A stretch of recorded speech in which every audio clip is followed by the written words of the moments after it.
আসসালামু আলাইকুম। আমি এখন অবস্থান করতেছি টাঙ্গাইল ডিস্ট্রিক্ট গেট থেকে একটু ভেতরে। এটাকে বলে হেলিপ্যাড, টাঙ্গাইল কোর্টের সামনে।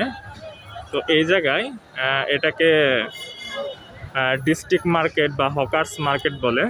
শীতকালে নানা পোশাক সহ, কম্বল সহ বিভিন্ন পুরাতন কাপড়ের মার্কেট বা হাট বলা যায়, যা পুরো শীতকাল সহ এটি চলে। তো আপনারা যারা আসতে চান, আপনারা সরাসরি আসতে পারেন। টাঙ্গাইল ডিস্ট্রিক্ট গেট নেমে একটু হাঁটলেই দেখতে পাবেন এই ভ্রাম্যমান এই হাটটি। তবে এটি সপ্তাহের 7 দিনই চলে। তো আপনারা দিনের বেলা আসার চেষ্টা করবেন।